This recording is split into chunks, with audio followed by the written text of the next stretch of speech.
جس نے میری بیٹی فاطمہ کو پہچانا اس کے حق کے ساتھ تو اس نے شب قدر کو پا لیا. فاطمہ شب قدر میں نازل ہونے والی نہیں متوجہ ہوئے ابھی آپ عزیزان گرامی. یہی وجہ ہے, اب سنیے کہ فاطمہ کا نام کیوں لیا, تاکہ بات صبح قیامت تک کے لیے واضح ہو جائے.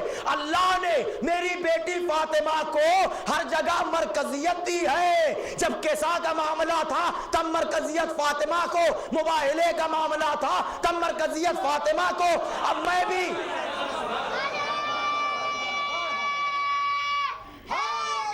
ہر جگہ مرکزیت فاطمہ کو ملی ہے. میں بھی فاطمہ کا نام لے کے یہ بتانا چاہ رہا ہوں کہ جہاں جہاں تک فاطمہ کا سلسلہ ملتا جائے,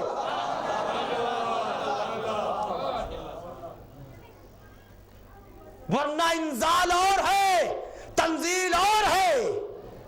قرآن رک رک کے آیا ہے. تم نے قرآن کو نہیں سمجھا, صرف لفظ قرآن کو لے لیا ہے. میں نے عرض کیا تھا کہ قرآن اسم ہے, یہ 14 اس کے مسمى ہیں, اور اسم بلا مسمى سمجھ میں نہیں آتا. یہ قرآن اسم ہے اور یہ ذوات مقدسہ اس کے مصداق ہیں. ان کے بغیر قرآن سمجھ میں نہ آئے گا. اسی لیے سورہ انا انزلنا کو اتنی فضیلت اور حاصل ہے. یوں تو قرآن کا حرف ہدایت ہے, لیکن معصومین نے ارشاد فرمایا کہ جو شخص سورہ توحید اور یا سورہ انا انزلنا ان دونوں کے لیے کہ اگر دن بھر میں بلا, مجھے یقین ہو گیا,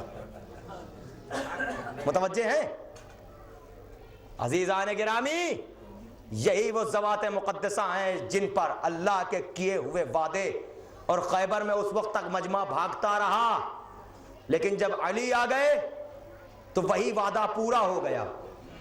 پورا ہو گیا کہ نہیں؟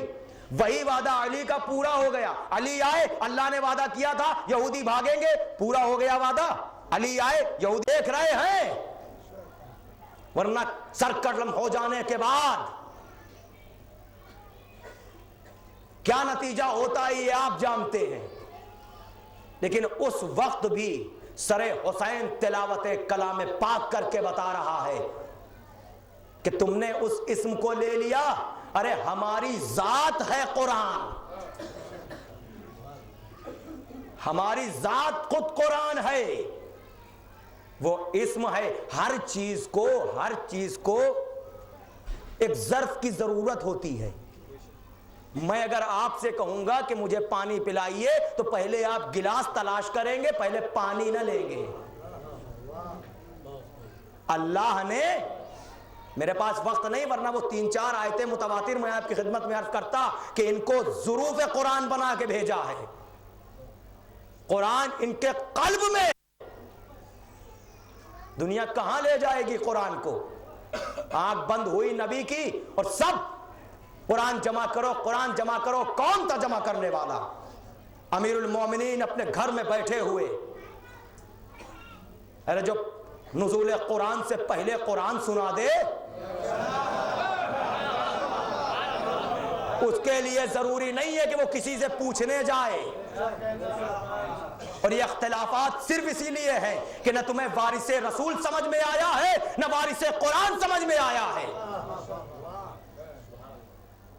جہاں وارث حقیقی ہوتا ہے وہاں کوئی اختلاف نہیں ہوتا. ہمارے یہاں تو متحد, آپ نے سنا تھا کہ توہین رسالت کی گئی تھی, عالم اسلام میں کوئی بولا نہیں بولا, لیکن خدا کی قسم ہمارا ایک بولا. سب کو پتا تھا یہ اکیلا نہیں ہے, کائنات میں جہاں جہاں ہے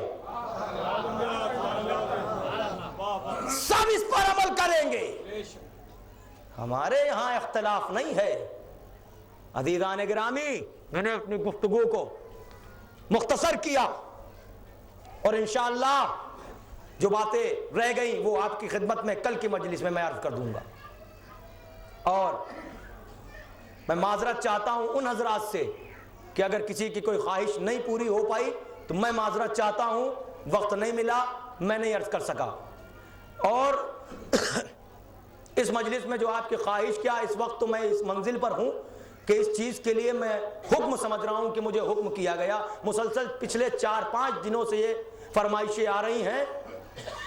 وہ روایت جو میں نے کبھی پڑھی تھی آپ کی خدمت میں کہ وہ پڑھ دیے، لیکن آج اس طرح سے وہ فرمائش آئی ہے کہ مجھے خود محسوس ہو رہا ہے کہ وہ فرمائش نہیں بلکہ حکم ہے۔ اور انشاءاللہ ابھی ایک نوجوان آیا تھا، اس نے ایک بات کی خواہش کی ہے، انشاءاللہ کل اگر درمیان گفتگو وہ بات آ گئی تو میں آپ کی خدمت میں عرض کر دوں گا، اور اگر کسی کی خواہش نہ پوری ہو سکے تو میں اس سے معذرت خواہ ہوں، انشاءاللہ پھر کبھی موقع ملا تو میں آپ کی خدمت میں عرض کروں گا۔ عزیزان گرامی، یہ وہ ایام چل رہے ہیں، آپ کو معلوم ہے کہ 10 محرم کو حسین شہید کر دیے گئے اور وہ قافلہ اسیر کر کے لے جایا جا رہا، اور ہم آپ یہاں پہ جو جمع ہوتے ہیں، آپ خوب جانتے ہیں کہ ہم کیوں یہاں پر جمع ہیں۔ ہم ان کو رونے کے لیے آتے ہیں جن کے وارث تو تھے لیکن انہیں رونے نہیں دیا گیا، اور ہماری خلقت کا سبب ہی یہی ہے کہ جن پر رونے نہ دیا گیا ہم ان پر روئیں۔ فاطمہ گھبرانا نہیں، اللہ ویسے قوم پیدا کرے گا۔ یہ وہی قوم ہے جو فاطمہ کی دعا ہے۔ عزیزان گرامی،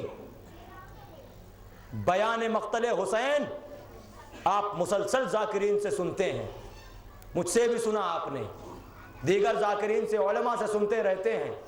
کبھی آپ کو ایسا لگتا ہے کہ یہ بہت پرانی بات ہے؟ جب ہم سنتے ہیں تو ہمیں ایسا محسوس ہوتا ہے کہ ابھی کل کی بات ہے، اور پھر ہماری آنکھیں بھر آتی ہیں، آنکھوں سے آنسو نکل آتے ہیں۔ جب آنکھوں سے آنسو نکلتے ہیں تو حسین کی وہ دکھیا ماں ہمیں دعائیں دیتی ہے، حسین کی وہ یتیمہ بچی ہمیں دعائیں دیتی ہے، اور یہ بھی کہتی ہے پھوپھی اماں یہ کون لوگ ہیں جو ہمارے بابا کی مظلومیت پر گریہ کر رہے ہیں؟ اے میرے لال تم نے پہچانا نہیں، یہ تمہارے بابا کے چاہنے والے ہیں۔ اے پھوپھی اماں اتنے چاہنے والے کاش کربلا میں ہوتے۔ پھوپھی اماں اتنے چاہنے والے کاش کربلا میں ہوتے، ہم پر سارے مظالم تو ہوتے، کم سے کم ہمارے سر سے ردا تو نہ چھنتی۔ عزادارو، سر سے ردا اہل حرم کے چھن جانا، سید سجاد یہی کہہ کے روتے رہے، الشام الشام الشام۔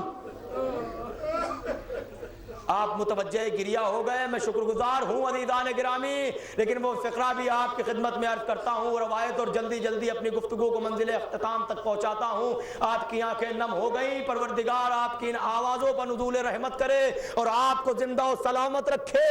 جہاں کہیں بھی حسین کے ماتمدار ہیں، پروردگار انہیں شاد و باد رکھنا۔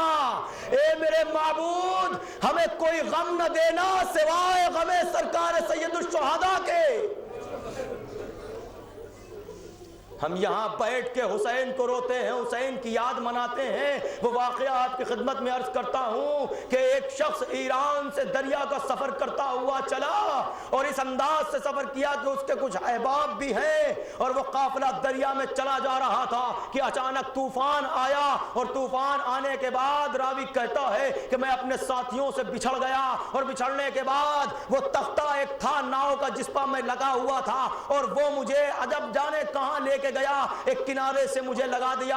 جب میں ساحل پر پہنچا تو میں نے دیکھا نہ مجھے کوئی آدمی نہ آدمزاد نظر آتا ہے، نہ کوئی چرند نظر آتا ہے، نہ کوئی پرند نظر آتا ہے، بس میں یہ دیکھ رہا ہوں میرے کانوں میں ایک آواز آئی، کسی کے رونے کی آواز۔ میں خوف زدہ ہوا کہ آخر یہ کیا ماجرا ہے۔ بس ایک مرتبہ اس آواز کی طرف جب میں بڑھا، مجھے کچھ نظر نہیں آتا تھا، لیکن جب اس کے رونے کی آواز بلند ہوتی تھی تو اس کے ساتھ ہزاروں آوازیں فضا میں بلند ہو رہی ہیں۔ اب جو میں اور دور گیا تو میں نے دیکھا کہ ایک شخص ہے، ارے عجیب چہرہ ہے مگر چہرہ نورانی ہے، اور بڑے بڑے بال ہیں، بال بکھرے ہوئے ہیں۔ میں یہ دیکھ رہا ہوں کہ آخر یہ شخص کرتا کیا ہے، بس وہ بار بار کبھی زمین پر ہاتھ مارتا ہے اور پھر چیخ مار کے روتا ہے، اس کی آواز کے ساتھ ہزاروں آوازیں فضا پر گونجتی ہیں۔ بس ایک مرتبہ میں نے دیکھا وہ بیٹھا اور خاک پر کچھ لکھتا ہے، لکھنے کے بعد آسمان کو دیکھا، پھر چیخ مار کے روتا ہے۔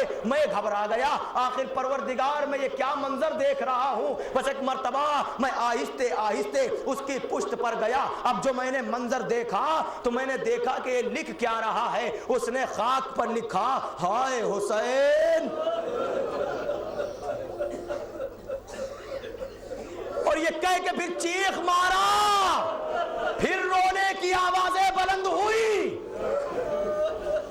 میں نے جب خاک پر اپنے مولا کا نام دیکھا تو وہ راوی کہتا ہے کہ مجھے ڈھارس ملی، میری ہمت بڑھی اور میں گھوم کے اس کے سامنے آ گیا۔ مدد کے لیے نام حسین لکھا تھا، میں ڈرا نہیں۔ میں نے اس سے پوچھا کہ یہ بتا کہ تم کون ہو؟ تو وہ فوراً پلٹ کے کہتا ہے یہ سوال تو مجھے تم سے کرنا ہے کہ تم یہاں کیسے آئے؟ یہ ملک عدم کی سرحد ہے، تم یہاں آئے کیسے؟ یہاں آدم ذات کا آ جانا میرے لیے حیرت ناک ہے۔ تو ایک مرتبہ وہ شخص یہ کہتا ہے کہ میں نے اسے پورا واقعہ سنایا۔ جب واقعہ سنا چکا تو میں نے اس سے کہا کہ اب تم بتاؤ کہ تم کون ہو۔ ایک مرتبہ اس نے کہا کہ ٹھیک ہے، اگر مجھے جاننا چاہتے ہو تو سنو، میرا نام ظافر ہے، میں ظافر جن ہوں۔ تو کہا، میں نے پلٹ کے پوچھا کہ یہ میرے مولا کا نام خاک پر لکھ لکھ کے کیوں روتا ہے؟ تو ایک مرتبہ اس نے سینے پر ہاتھ رکھا، کہا بھائی بعد کربلا بس یہی عمل ہے، کربلا کے بعد بس یہی عمل بچا ہے۔ بس اپنے آقا کو یاد کرتا ہوں، گریا کرتا ہوں۔ تو ایک مرتبہ اس شخص نے کہا، اے ظافر، میں نے تمہارا بڑا نام سنا تھا، میں نے کتابوں میں تمہارے واقعات پڑھے تھے، آج تم سے ملاقات ہو گئی۔ ظافر، میں نے یہ بھی سنا ہے کہ تم روز عاشورہ کربلا گئے تھے۔ اے ظافر، ذرا مجھے حال کربلا تو سنا۔ رونے والوں ذرا متوجہ ہو کے سننا۔ اے ظافر، ذرا مجھے یہ تو بتا کہ تو نے کربلا میں کیا دیکھا؟ بس راوی کہتا ہے میں نے اتنا کہا تو ایک مرتبہ وہ چیخ مار کے کہتا ہے، اے شخص تو نے مجھے کیا یاد دلا دیا؟ اسی لیے میں اس صحرا میں آ گیا کہ جہاں کوئی نہ ہو اور صبح قیامت تک مجھے ماتم حسین کرنا ہے۔ کہا، ظافر تمہیں بتانا ہوگا، ظافر بتاؤ کہ تم نے عاشور کو کربلا میں کیا دیکھا؟ ظافر کہتا ہے مجھ سے یہ نہ پوچھو۔ تو ایک مرتبہ وہ شخص یہ کہتا ہے کہ میں نے ظافر کو قسم دی۔ سنو عزادارو کیسی قسمیں دی ظافر کو۔ کہتا ہے ظافر تمہیں درے دندان پیمبر کی قسم جو احد میں شہید ہوئے تھے، بتاؤ کربلا میں کیا ہوا؟ تمہیں علی کے شگافتہ سر کی قسم، بتاؤ تم نے کربلا میں کیا دیکھا؟ تمہیں شکستہ پہلوے سیدہ کی قسم، بتاؤ تم نے کربلا میں کیا دیکھا؟ اے ظافر بتاؤ تمہیں حسن کے جگر کے ٹکڑوں کی قسم، یہ بتاؤ تم نے کربلا میں کیا دیکھا؟ اے ظافر تمہیں آقا حسین کے سر بریدہ کی قسم۔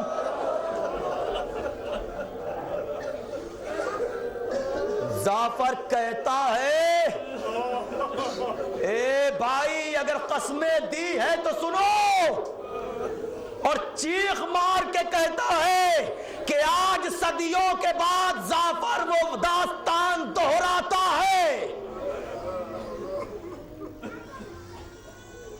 بس جلدی جلدی یہ گفتگو آپ تک پہنچا دوں۔ ظافر کہتا ہے شخص جب میرے بابا نے دنیا سے سفر کیا تو میں کوفے میں دربار علی میں پہنچا۔ میں نے کہا مولا میرا بابا دنیا سے گزر گیا، اب میری قوم کا سردار کون ہے؟ تو علی نے میرے سر پر تاج رکھا کہ ظافر جاؤ آج سے تم قوم جنہ کے سردار ہو۔ جب میں تاج پہن کے دربار سے واپس آیا تو ہر سال میں اپنے تاج پوشی کا جشن مناتا تھا، اور ایک سال ایسا آیا کہ میں اپنے تاج پوشی کا جشن اپنے دربار میں منا رہا تھا، ہر طرف خوشیاں ہی خوشیاں تھی، سارا لشکر سارے سپاہی دربار میں جمع تھے کہ ایک مرتبہ میری قوم کے 2 جن بحال پریشان سر پہ خاک اڑتے ہوئے آئے اور آن کے کہتے ہیں اے میرے امیر، یہ تخت و تاج جن کے صدقے میں ملا ہے ان کا گھر کربلا میں لٹ گیا، یہ تخت و تاج جن کے صدقے میں ملا ہے ان کا گھر کربلا میں لٹ گیا، فاطمہ کا گھر کربلا میں تاراج ہو گیا۔ ایک مرتبہ میں نے ان دونوں سے کہا کہ تمہارے منہ میں خاک، ارے یہ کیا بکتا ہے، فاطمہ کا لال مدینے میں ہے؟ کہا نہیں امیر، اپنی آنکھوں سے دیکھا ہے کہ زہرا کا لال کربلا میں یکا و تنہا۔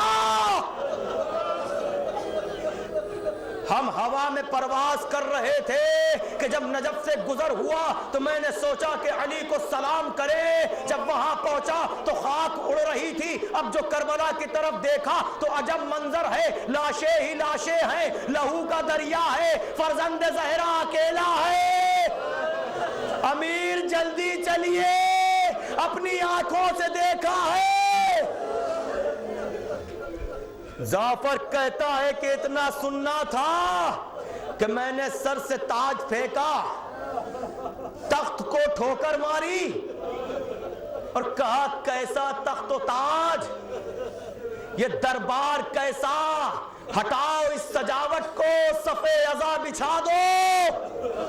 اور پورے لشکر کو میں نے ساتھ لیا اور ساتھ لینے کے بعد پا برہنا سر پر خاک اڑاتا ہوا جعفر، میرا سلطان، میرا آقا حسین، یہ کہتا ہوا اپنے لشکر کے ساتھ چلا۔ جعفر کہتا ہے بھائی، میں نے جیسے ہی سرحد عراق میں قدم رکھا تو میں نے کہا کہ چلو پہلے علی کو سلام کرتے ہیں، میں نے لشکر کو وہیں روک دیا، میں حرم امیر المومنین میں داخل ہوا اور داخل ہونے کے بعد طریقہ یہ ہوتا تھا کہ جب میں سلام کرتا تھا مجھے جواب ملتا تھا، آج میں نے سلام کیا کوئی جواب نہ آیا، ارے میں سمجھ گیا کہ علی بھی کربلا میں ہیں، میں واپس ہوا پورے لشکر کے ساتھ، نہر فرات کو پار کر کے جیسے ہی خاک کربلا پہ قدم رکھا تو میں نے دیکھا کہ 32 برس کا جوان فرات کے کنارے شانوں کو کٹائے، وہ جوان فرات کے کنارے، اب میں نے جو اس کی شکل دیکھی تو میرے مولا کی شبیہ میں سمجھ گیا کہ یہ علی کا لال عباس ہے۔ میں نے اس کا ماتم کیا اور ماتم کر کے جب میں آگے بڑھا تو میں نے دیکھا کہ دور تک اندھیرا ہی اندھیرا نظر آ رہا ہے، مجھے فرزند زہرا نظر نہ آیا۔ میں نے اپنے رہبروں سے پوچھا کہ بتاؤ فرزند زہرا نظر نہیں آتا، تو انہوں نے جواب دیا سردار ارے نیر زہرا کیسے نظر آئے، انہیں شام کے بادلوں نے گھیر رکھا ہے، سردار اس طرح سے آقا تک نہ پہنچیں گے، اس فوج کو ہٹائیے۔ بس ایک مرتبہ جعفر کہتا ہے میں نے اس فوج کو کائی کی طرح چھاٹ دیا، کوئی مجھے کیا دیکھتا، میں فوج کو چھاٹتے ہوئے اب جو میں نے منظر دیکھا عجب منظر تھا، نور ہی نور کا عالم، ایک طرف آدم صفی اللہ کھڑے ہیں، ایک طرف نوح نبی اللہ کھڑے ہیں، ایک طرف عیسیٰ کھڑے ہیں، ایک طرف موسیٰ کھڑے ہیں، ایک طرف ابراہیم کھڑے ہیں، اور سب کی نگاہیں حسین پر ہیں، اور پلٹ پلٹ کے کبھی ابراہیم اسماعیل کو دیکھتے ہیں، کبھی یعقوب اپنے یوسف کو دیکھتے ہیں، زہرا کا لال گھوڑے پر سر جھکا، عزادارو بس ایک مرتبہ جعفر کہتا ہے کہ میں آگے بڑھا، میں نے دیکھا کہ ایک طرف حسن مجتبی ہے، ایک طرف امیر المومنین، ایک طرف حمزہ ہے، ایک طرف جعفر ہے، رسول خدا کہ جن کے ہاتھ میں ایک شیشہ ہے، جو حسین کے قریب ہیں، اور جیسے جیسے حسین کے زخموں سے خون گرتا ہے رسول بڑھ بڑھ کے اس شیشے میں وہ خون لیتے ہیں، علی اس خون کو اپنے چہرے پر ملتے ہیں۔ حسین زخمی ہے، حسین کا راہوار زخمی ہے، ارے رہوار کی باگیں تھامے ادب سے جبرائیل سر جھکائے کھڑے ہیں۔ اب یہ منظر جب میں نے دیکھا تو میں ایک مرتبہ آہستے سے اپنی نگاہوں کو جھکا کے آگے بڑھا۔ سنو عزادارو، جعفر کہتا ہے کہ جب میں آگے بڑھا میں نے رسول خدا امیر المومنین اور جناب حمزہ کو سلام کیا اور ادب سے سر جھکا کے حسین کے قریب بڑھا تو اس وقت حسین اپنا داہنا پیر اپنے رہوار کی گردن میں رکھے، ایک ہاتھ میں تلوار، حسین کے لبوں پر مسکراہٹ۔ میں نے جب یہ منظر دیکھا تو میں آگے بڑھا، آقا آپ کا غلام آیا ہے۔ سنو عزادارو، آقا آپ کا غلام آیا ہے۔ اتنا سننا تھا کہ ایک مرتبہ میں نے کہا آقا آپ نے پہچانا یہ غلام آیا ہے؟ جب اتنا میں نے کہا تو حسین نے اپنے ہاتھوں سے اشارہ کیا، اے ملائکہ تم ہٹو میرا غلام آ رہا ہے۔ میں قریب پہنچا، میں نے کہا آقا آپ نے پہچانا؟ تو ایک مرتبہ حسین کہتے جعفر یہ کیا باتیں کر رہے ہو، بابا کے دربار میں آنا یاد ہے نا؟ میرے بابا نے تمہارے سر پر تاج رکھا تھا، یاد ہے نا؟ حسین اس عالم میں بھی غلاموں کو بھولے نہیں۔ عزادارو بس ایک مرتبہ کہتے جعفر میرے قریب آؤ۔ اے جعفر گھبرا مت، دیکھ یہ انبیاء ہے، یہ ملائکہ ہے، یہ میرے بابا ہے، یہ میرا نانا ہے۔ اے جعفر گھبراؤ نہیں۔ ایک مرتبہ جعفر کہتا ہے آقا آپ پیاسے ہیں، فرات سامنے ہے، پانی لے کے آؤں؟ اب کلیجے پہ ہاتھ رکھو اولاد والو۔ حسین نے کہا جعفر قریب آ جاؤ۔ جعفر کہتا ہے کہ آقا نے میرے کاندھے پہ ہاتھ رکھا، کہا جعفر حوریں آب کوثر لیے کھڑی ہیں۔ میرے نانا نے کہا تھا حسین پیاسے ہو؟ بابا نے پوچھا حسین پانی پیو گے؟ میرا بھیا حسن پوچھتا رہا کہ پانی پیو گے؟ آ جعفر میرے ساتھ چل، میں بتاؤں کہ میں پانی کیوں نہیں پیتا۔ عزادارو بس زحمت تمام ہو رہی ہے، اولاد والوں کلیجے پہ ہاتھ رکھو۔ بس ایک مرتبہ آہستہ آہستہ رہوار بڑھایا۔ جعفر کہتا ہے کہ حسین مجھے کھجور کے ایک سوکھے درخت کے قریب لائے۔ اب جو میں نے دیکھا کہ ایک جوان رانا 18 برس کا جوان خاک پر پڑا ہے۔ حسین کہتے ہیں جعفر اسے پہچان، یہ میرا علی اکبر ہے، بڑی شجاعت سے جنگ کرتا ہوا آیا۔ بابا اگر ہو سکے تو تھوڑا پانی۔ اے جعفر میرا بچہ پیاسا ہے۔ پھر اس کے بعد کہتے جعفر چل میرے ساتھ آ۔ پشت خیمہ پر لے گئے، لے جانے کے بعد کہا یہ ننھی سی قبر دیکھتا ہے، یہ ننھی سی قبر۔ جعفر یہ میرا 6 مہینے کا اصغر ہے، یہ میرا 6 مہینے کا اصغر ہے، اس کی ماں کا دودھ خشک ہو گیا تھا، میں اسے پانی کے لیے اپنے ہاتھوں پر لے کے مقتل میں آیا۔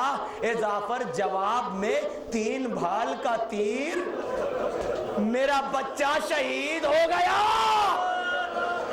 جعفر میں پانی کیسے پیوں؟ عزادارو مجلس تمام ہو رہی ہے، اتنا سننا تھا کہ جعفر کہتا ہے مولا اے مولا اب تاب ضبط نہیں ہے، اب اجازت دیجئے تلوار کو بے نیام کروں اور سب کو قتل کر دوں، آقا اجازت دیجئے۔ جواب سنو گے عزادارو، جعفر کہتا ہے کہ اجازت دیجئے میں سب کو قتل کر دوں، آقا کہتے ہیں نہیں جعفر یہ نانا کی امت ہے، جعفر یہ نانا کی امت ہے، اے جعفر اب واپس چلے جاؤ۔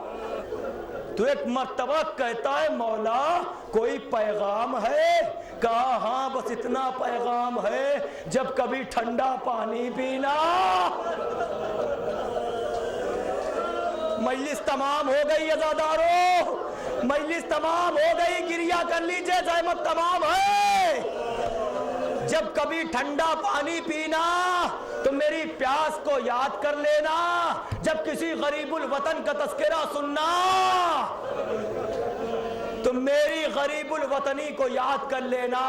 اب جعفر کہتا ہے مولا مولا جانے کو کیوں کہتے ہیں؟ مجلس تمام ہو گئی عزادارو، بس گریہ کر چکے آپ کہ مولا جانے کو کیوں کہہ رہے ہیں؟ تو ایک مرتبہ حسین کہتے ہیں جعفر صرف تم سے نہیں کہتا، آدم تم بھی جاؤ، نوح تم بھی جاؤ، ابراہیم تم بھی جاؤ، اے انبیاء تم جاؤ، اے ملائکہ تم بھی چلے جاؤ، جعفر تم بھی واپس چلے جاؤ، اب کوئی نہ رکے گا۔ جعفر کہتا ہے مولا جانے کے لیے کیوں کہہ رہے ہیں؟ کہا جعفر بس اب اماں زہرا کی سواری آنے والی ہے، اے جعفر اب اماں کی آغوش، آقا کا سارا شمر کا خنجر، قتل الحسین۔